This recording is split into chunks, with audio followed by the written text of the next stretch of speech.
Vamos a orar, mientras reparten eso, vamos a orar y queremos correr en esto de la palabra de Dios.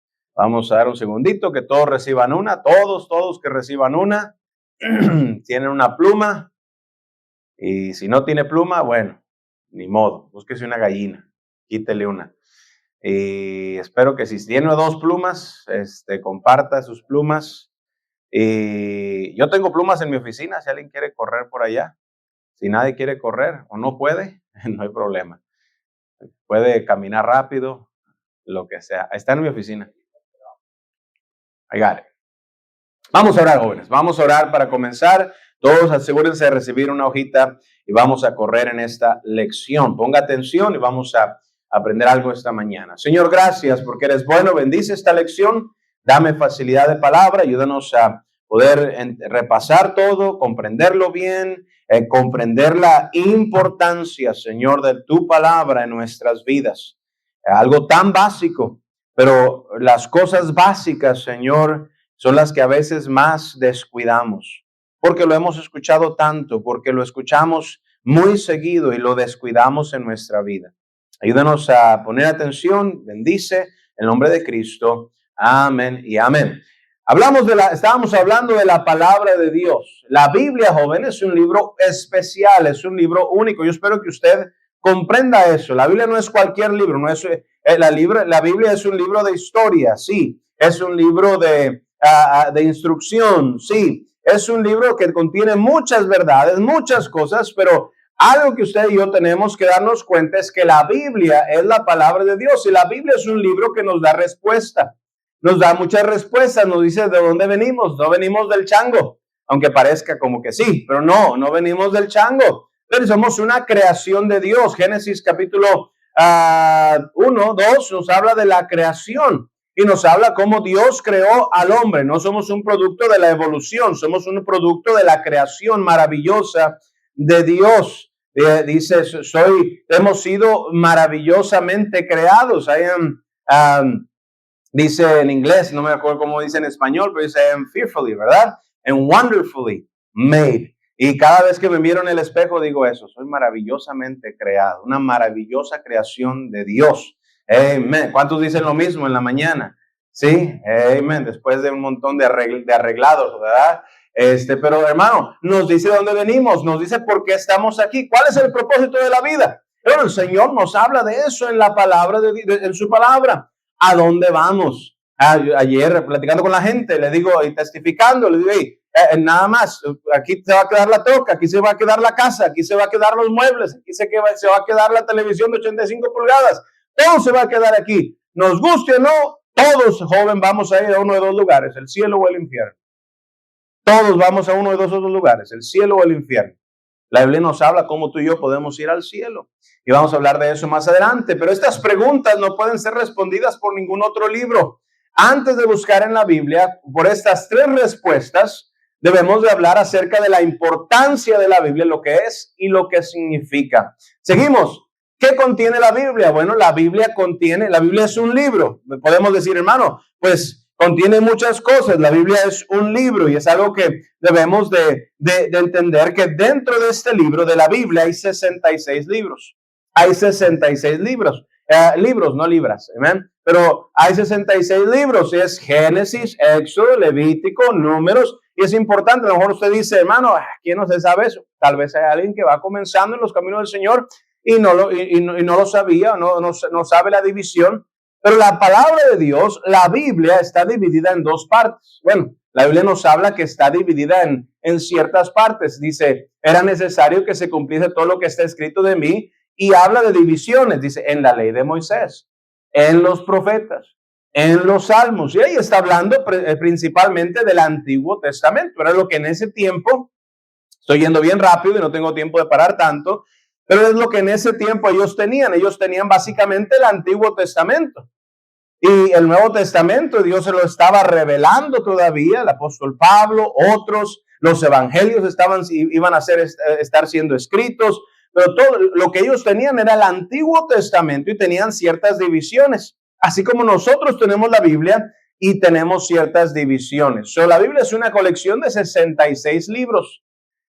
Vemos 39 libros del Antiguo Testamento. Si usted abre su Biblia, si usted llegó aquí como visitante la primera vez, a usted no le dieron una Biblia entera, pero le obsequiaron, le dieron un regalito con un Nuevo Testamento.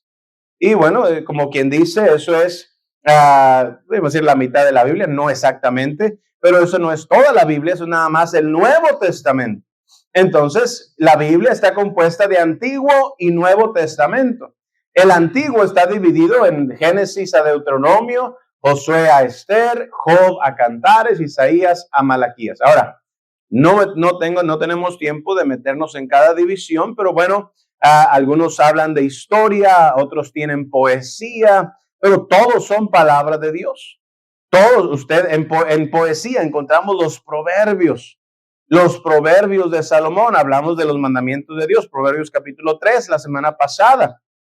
Y joven, hablamos de toda la sabiduría que hay en Proverbios, pero es considerado poesía, pero todavía hay mucha verdad, es verdad y son buenas instrucciones para nuestra vida. Pero vamos adelante, los 39 libros del Antiguo Testamento. So, ahí ya aprendió algo. ¿Cuántos libros hay en el Antiguo Testamento? 39. Y entonces, ¿cuántos faltan para completar los 66? Usando hasta los dedos de los pies. All right. Los dedos con los juanetes en los pies. All right. 27 libros del Nuevo Testamento. Mateo, Marcos, Lucas, Juan, Hechos, Romanos y así hasta Apocalipsis. Y hay varias divisiones. Y bueno, hay libros de los evangelios y los históricos, que es la historia de la iglesia del primer siglo. Hechos, las epístolas paulinas, que son cartas que escribió el apóstol Pablo. Epístolas generales, cartas que fueron escritas por diferentes personas, siervos de Dios, hombres de Dios, y profecía. ¿Quién no ha escuchado de Apocalipsis? Apocalipsis nos habla del tiempo del fin. Y ahí acaba la revelación de Dios. De hecho, Apocalipsis, tenemos que tener cuidado, tal vez en un tiempo no muy lejano, es necesario hablar de versiones de la Biblia y clarificar eso, porque nosotros usamos cierta versión. Y también de libros apócrifos, que hay gente que los incluye en ciertas Biblias, pero que no se consideran palabra de Dios, por eso se dejaron fuera. Y a lo mejor más adelante podemos hablar de algo así. Pero por ahora, en Apocalipsis, al final nos dice, ay de aquel que le añade y ay de aquel que le quita. Dios ya reveló, Dios ya nos dio su palabra, es perfecta, es pura, es completa y no necesitamos nada más. La Biblia dice ahí, creo que es Pedro, nos dice que en la Biblia tenemos todo lo necesario. Todo lo que refiere a la vida y a la piedad, todo está en la palabra de Dios. So, vemos eso. ¿Qué contiene la Biblia? 66 libros. ¿Cuántos en el Antiguo Testamento? 39. Amén. 39. Qué buenos estudiantes son ustedes. Qué bueno, no quiero poner a nadie en una esquina con orejas de burro, hermanos. Por favor, pongan atención. Pero 39. Y en el Nuevo Testamento, 27. All right. Seguimos. ¿Quién escribió la Biblia? ¿Alguien ha escuchado? Ese libro está escrito por hombres. Tenemos que tener cuidado con eso. Y usted como cristiano, basando todo lo que usted cree en la palabra de Dios, tiene que saber cómo responder a eso. Porque una cosa es que, pastor a veces escribe cartas a cierta gente y él no necesariamente se sienta en una computadora y las escribe. Pero él tiene una secretaria y le dice, hermana Pili, esto es lo que yo quiero decir al hermano. Y la hermana Pilar, ¿verdad? Escríbela ahí, pone la carta en la computadora. Pastor, ¿quién typeó, como decimos por ahí, verdad? ¿Quién hizo la carta? Pastor o hermana Pilar. La hermana Pilar la hizo. Pero ¿de quién son las palabras? Del pastor. Entonces tenemos que tener esa diferencia. Los hombres fueron más que meros instrumentos para escribir la palabra de Dios. Quiero que usted vea eso. Creemos que Dios es el autor de la Biblia y usó instrumentos humanos para escribir sus palabras. Usted no se pone a escribir. ¿Cuántos han escrito una carta? Una carta de amor, ¿verdad? Y decía, Las rosas son rojas, mi amor es sincero, sin ti mi vida yo me muero, o algo así, ¿verdad? Y se pone ahí, se pone ahí a escribirla y usted no dice, esta carta es de mi pluma para ti. No, la pluma fue un instrumento que usted usó. Son instrumentos que se usan para escribir. Pero ¿de quién viene eso? Mío. Es mío. Que igual la Biblia tiene un autor. El autor es Dios. ¿Quiénes son los instrumentos? Los hombres que escribieron son las plumas, como quien dice, son los instrumentos humanos que Dios usó para traer su palabra a nosotros.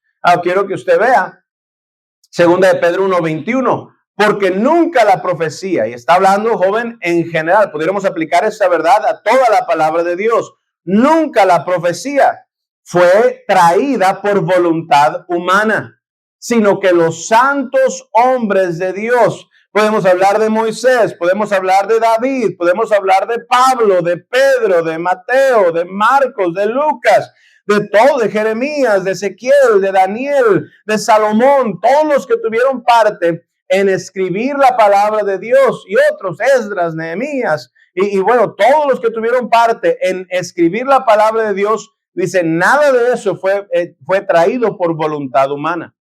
Todo eso fue que los santos hombres de Dios hablaron o escribieron siendo inspirados por el Espíritu Santo. No fue que ellos decían, ¿qué escribiré? ¿Qué escribiré? ¿Qué escribiré? Me acuerdo, cada conferencia de jóvenes que tenemos que tratar con una película y hacer un script, un libreto para la película. Y ahí estamos. ¿Y qué pasa aquí? Y algunas han sido buenas películas, otras como que no, pero le hemos tratado, ¿verdad? Tienes que ponerte a pensar y qué escribo y luego qué pasa. Y bueno, eso somos nosotros tratando de sacar algo, tratando de inventar una película, pero un libreto, una historia. Pero Dios nos dice, hey, estas palabras que tú tienes, nada de eso fue traído por voluntad humana.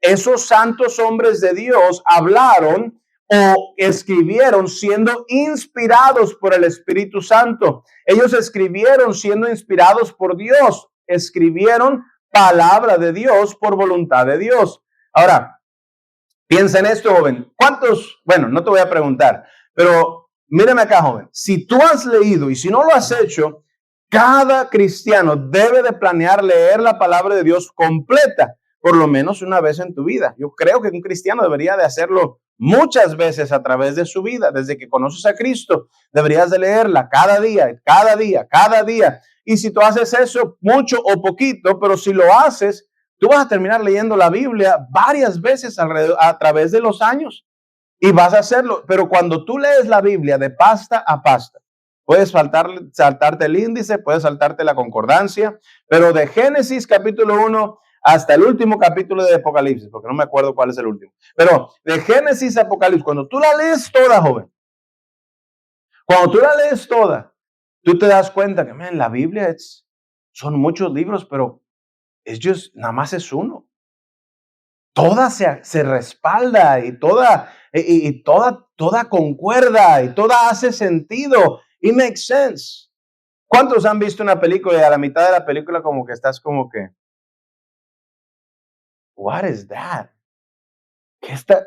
Como que, ¿a dónde van con esto? Pero terminas con la película de, wow, tremenda. ¿Alguien le ha pasado así? ¿O todos son bien, verdad? What? Yeah, right. Pero joven, la Biblia hace sentido cuando tú la lees y se respalda. La Biblia no se contradice. Pero mira, qué milagro de Dios es esto. Que a pesar de que fueron más de 40 hombres quienes escribieron la Biblia, la escribieron inspirados por el Espíritu Santo, pero fueron más de 40 hombres. Fueron de diferentes clases sociales. Unos eran de la city, ¿verdad? Chicago, my city. Tú eres de Elgin, amén. No, que ese no es tu city. Tú eres de, bueno, tú eres de Guerrero, tú eres de Chiapas, tú eres de Guadalupe. Yo soy de Guadalupe, Nuevo León. Amén. Pero joven, y unos eran de la city, otros éramos del rancho. No, yo no soy. Pero otros son del rancho, otros eran de reinos, otros eran a reyes, unos eran trabajaban en gobierno, otros trabajaban en el campo, otros eran campesinos, otros de diferentes niveles sociales. Pero aún así, joven, mira, la palabra de Dios no se contradice. 40 hombres de diferentes clases sociales, escrita de un periodo de más de 1600 años. Unos no se conocieron. Algunos sí eran contemporáneos, pero aún así, aunque vivieron en la misma época, nunca se vieron, nunca se conocieron. Otros, definitivamente, Moisés nunca conoció a David. Y ni David conoció a Mateo. Y Pablo nunca conoció a los demás. Pero aún a pesar de eso, la Biblia no se contradice. No hay errores, no hay contradicciones en ella. Al leer la Biblia te das cuenta que detrás de todos los escritores humanos es muy claro que había un autor divino. You follow me, jóvenes. Desde me está siguiendo. Había un autor. ¿Cómo es posible que más de 40 hombres escriban diferentes libros? ¿Y cómo es posible que sea a través de 1600 años? ¿Y cómo es posible que sean de diferentes niveles sociales y que todos estos libros no se contradicen? Porque el autor era el mismo. That's why. Porque el autor es el mismo. Él nada más usó diferentes plumas, diferentes lápices, ¿verdad? Diferentes instrumentos humanos, pero el autor es Dios. Todos ellos hablaron, escribieron, siendo inspirados por el Espíritu Santo. ¿Quién escribió la Biblia? Si te dicen, ¿quién es el autor de la Biblia? ¿Quién escribió la Biblia? Bueno, técnicamente Dios, porque Dios usó. Usted no dice, ¿quién escribió esa carta? La pluma. No, yo la escribí. Yo usé esa pluma. Yo usé esa secretaria. Yo usé ese ayudante, pero no las escribió él. Yo la escribí. Pablo mismo, el apóstol Pablo, el gran apóstol Pablo, hay muchas veces que alguien más escribía las cartas por él. Pero todo eso fue Dios inspirando a Pablo y alguien más escribió. Ni Pablo fue quien estaba escribiendo. Pero era a través de Pablo que Dios lo inspiró y estas cartas vinieron a nosotros. Yo quiero que usted comprenda eso. Ahora, ¿cuándo fue escrita la Biblia? Bueno, la palabra de Dios nos dice la Biblia que fue escrita en el cielo antes que el mundo comenzara. Y es lo que nos dice la Biblia. Para siempre. ¿Para cuándo, joven?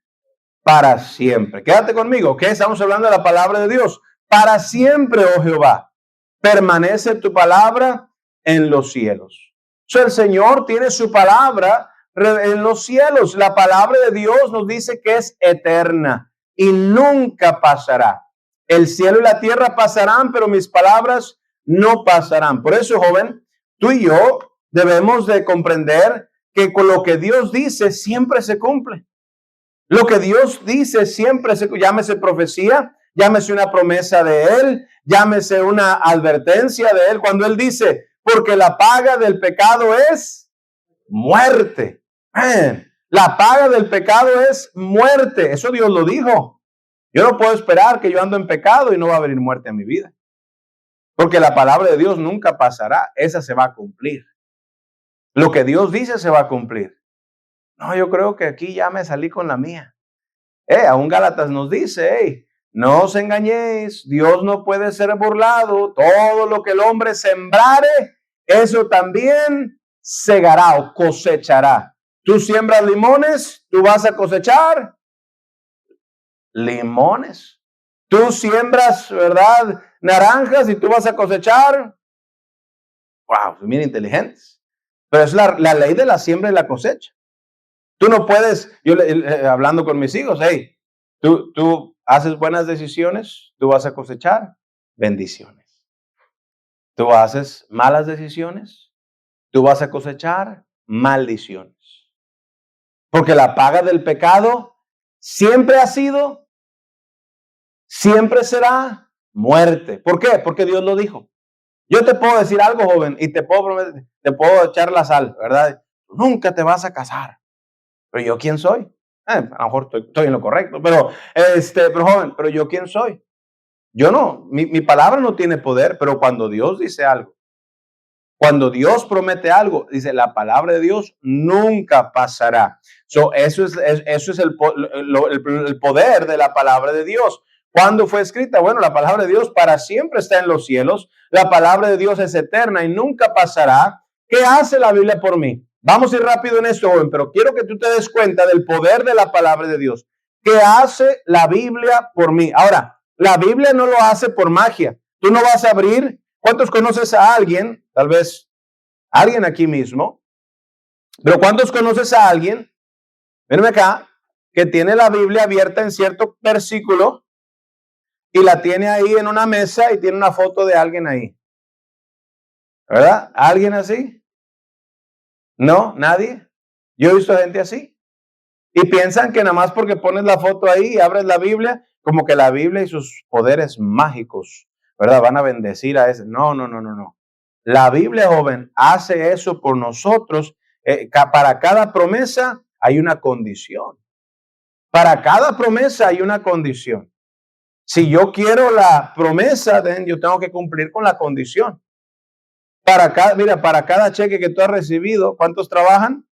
Los que no deberían, pero tú trabajas y por cada cheque, no es por guapo, porque no eres, pero no es nomás por guapo, porque es que les caigo bien y me dieron un cheque. No es por eso, es porque has trabajado. O tú te sorprendes cuando trabajas la quincena y en la quincena te llega el cheque. They're so nice. No, they're so nice. Trabajaste por ese cheque. Y joven, en muchas de estas cosas tienes tú que aplicar esos principios a tu vida y entonces ver por la gracia. Y otra vez, toda bendición es por la gracia de Dios, pero aún así hay requisitos. Dice en inglés, for every promise there's a premise. Hay una condición. Hay algo que tú tienes que cumplir.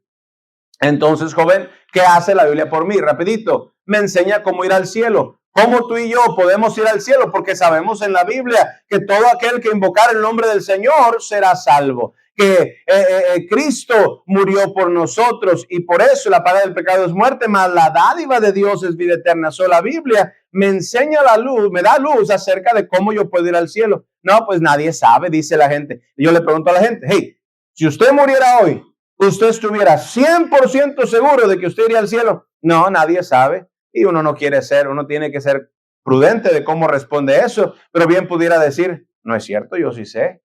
Pero si usted dice eso, va a decir, ¿tú quién te crees? Y no es que yo sea alguien, pero es que la Biblia me enseña. ¿Cómo que nadie sabe? Claro que sí sabemos. La Biblia me dice cómo yo puedo ir al cielo.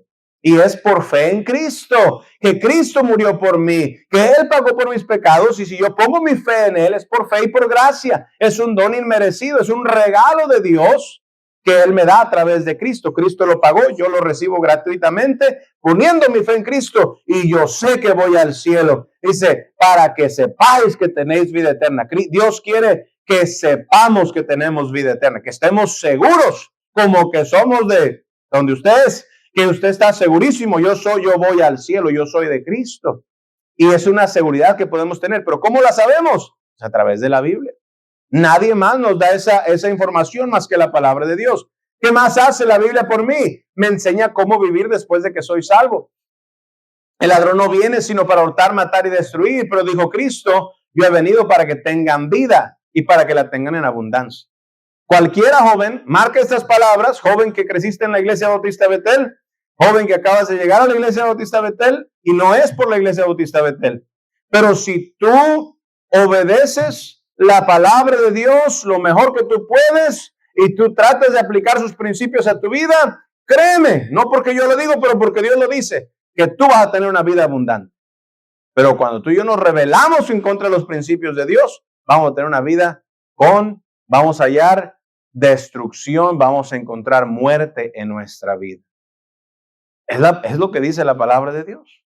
Entonces, joven, la Biblia me enseña cómo yo puedo vivir, tener una buena vida, una vida abundante aquí en esta tierra. El pastor predicó, ¿verdad? Como en los días de los cielos en la tierra. Un pedacito del cielo en la tierra. Yo quiero que mi oración para cada uno de ustedes, joven, es que cuando tú te cases, y aún no nada más cuando te cases, yo espero que todos se casen y formes una bonita familia, críes una descendencia para Dios. Y yo espero que tú te cases en el Señor y con una persona que ama al Señor. Pero mírame, joven, el día que tú te cases, pero aún ahora mismo como soltera, como soltero, que tú puedas tener un pedacito del cielo en la tierra. Y eso viene cuando tú buscas hacer la voluntad de Dios. ¿Qué dice el Padre nuestro que estás en los cielos? Santificado. Y luego dice, hágase tu voluntad como en el cielo, así en la tierra.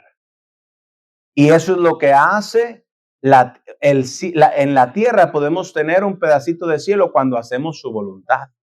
¿Por qué el cielo es el cielo? Pastor nos ha hablado de esto. ¿Por qué el cielo es el cielo? Porque en el cielo siempre se hace la voluntad de Dios. Cuando yo en mi vida hago la voluntad de Dios, yo puedo tener un pedacito del cielo en la tierra. Te puedo tener una vida abundante. Y yo solamente puedo tener esa receta, esas instrucciones a través de la palabra de Dios. Ahora, el próximo, ¿qué hace la Biblia por mí? Me da discernimiento y entendimiento espiritual.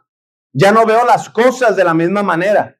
Me da luz, lámparas a mis pies tu palabra. La exposición de tus palabras, ¿qué hace, joven? Alumbra. Ustedes que han ido al campamento. Ahí venimos en la noche, vamos caminando en el campamento y está todo oscuro. Ahí por el campo de fútbol o del campo ahí del gimnasio, y que andan todos con su celular ahí alumbrando, porque necesitamos luz en la oscuridad. ¿Qué hace la palabra de Dios? Te alumbra, te enseña, te dice por dónde ir y te hace entender cosas que antes no veías. A veces los hermanos, ¿verdad? Se ven en el mundo, vinieron a Cristo. Y luego ven un video de ellos o viene una memoria, yo no sé, de las redes sociales y los enseña ya, ¿verdad? Con lo que andaban haciendo en el mundo y zapateando, yo no sé, bailando, haciendo algo. Y ahora de cristianos ven eso y dicen, ay, qué vergüenza. ¿Cómo yo andaba haciendo eso? ¿Cómo? Pero ¿por qué lo ves diferente? ¿Por qué antes no lo veías mal? Porque ahora sí lo ves mal. Porque dices, ¿cómo yo vi esa película? Si está bien perversa. ¿Cómo yo puse mis ojos en eso? ¿Cómo yo andaba con eso? ¿Cómo yo andaba en esos lugares? ¿Por qué lo ves diferente ahora? Porque la exposición de la palabra de Dios alumbra y me hace entender que eso es desperdicio, que eso es perdición. Y ahora veo las cosas diferentes. Estaba leyendo del apóstol Pablo que decía, como antes yo perseguía a la iglesia, Gálatas capítulo 1, dice, antes yo perseguía a la iglesia. Y ¿cómo hacía eso? Pensando que eso era de parte de Dios, pero ahora ya lo veo diferente, eso ya no lo hago. ¿Por qué? La exposición de tus palabras alumbra, me hace entender. Y eso es lo que hace la palabra de Dios por mí. ¿Por qué, joven? Yo no creo que vamos a terminar hoy, joven, pero míreme acá. Ni hemos salido de la primera lección, ¿verdad que no? Bueno, no le cambie de canal. Venimos la próxima semana. Pero mira, joven, termino. ¿Por qué hay cristianos que todavía no ven lo malo como malo? Porque yo no. ¿Cuántos han escuchado a alguien decir esto, joven? Mira, y termino. Es muy controversial a veces. Pero ¿cuántos ha escuchado a alguien decir, yo no veo nada de malo? Yo no veo nada de malo con eso. Y preguntan, ¿y eso qué tiene de malo? Y eso, hay gente que hasta dice, ¿y qué tiene? Pues, ¿qué tiene de malo una o dos cheves? Una o dos cheves ahí de vez en cuando. Una copita social. ¿Y qué tiene de malo esto? ¿Y qué tiene de malo lo otro? ¿Y qué tiene de malo? Alguien dijo, ¿verdad? Para contrarrestar eso. ¿Y qué tiene de bueno? Voltéaselas. A ver, tú dime, ¿qué tiene de bueno eso? ¿Cómo te hace eso? Bueno, vamos a dejarlo ahí. Amen. Pero joven, y dice, ¿qué tiene de malo? ¿Y qué tiene de bueno? Bueno, tú, a poner la carga en ellos. Tú dinos, ¿qué tiene de bueno? Pero joven, mírame acá, ¿sabes por qué gente no ve lo malo como malo? Porque la palabra de Dios me enseña lo que es correcto. Y cuando un cristiano, mírame, termino, un cristiano no anda en la palabra de Dios, no tiene luz. Yo no veo, y que dice, yo no veo nada de malo. Exactamente, no ves nada de malo porque no tienes la luz, porque no andas en la palabra de Dios. Y yo te garantizo, mira, joven, Si fuera, if I was a betting man, dicen por ahí, ¿verdad? Si yo apostara, pero mira, te pudiera apostar a mis 4 hijos, pero mira, joven, y a mis 2 perros, pero mira, joven, pero mira, joven, yo te aseguro que quien dice eso, mírame, joven, no lee su Biblia. Te lo garantizo. Que quien dice, yo no veo nada de malo, es porque no leen la palabra de Dios. Y no ven. Ellos mismos se están delatando a sí mismos, ¿o no? Yo no veo nada. ¿Por qué no ves nada de malo? Porque la palabra de Dios te enseña lo que es malo y lo que es correcto. Y tú tendrías te haría entender por qué eso es malo. Pero como no andas en la palabra de Dios, pues no entiendes. Y mucho de eso, joven, es maña. Esa excusa. Que yo no veo nada de malo. Y hay esto y hay el otro. Esa excusa porque quieren seguir en sus maldades. Amen. Y eso es la verdad, joven. Porque no es que no sabemos, que a veces nos hacemos como que no sabemos, pero sí sabemos. Amen. Es más, el sentido común, la Biblia, hay mucho sentido común en la Biblia. Entonces, cuando dice la Biblia, joven, termino, mire, ya estoy guardando todo, mis chivas, pero mira, joven, cuando dice la Biblia, hey, apártate de la fornicación. Ay, ¿y eso qué? ¿Cómo que y eso qué? ¿Qué bueno te va a traer eso? Eso no te va a traer nada bueno. La pureza te va a traer algo bueno. Te va a ayudar en tu matrimonio. Te va a ayudar hasta en tu salud. A lo mejor no terminas ahí todo en enfermedades y todo, porque eso el Señor no lo diseñó para eso. Y hasta hay sentido común en todo eso. Vamos a seguir, joven. No pierdas tus papelitos, no pierdas tus papeles. Amén. Que ya viniste a la clase, te dimos papeles, no los pierdas. Amén. Pero no pierdas tus papelitos de la lección y vamos a continuar en esto de la importancia de la palabra de Dios. Oremos. Señor, gracias. Bendice.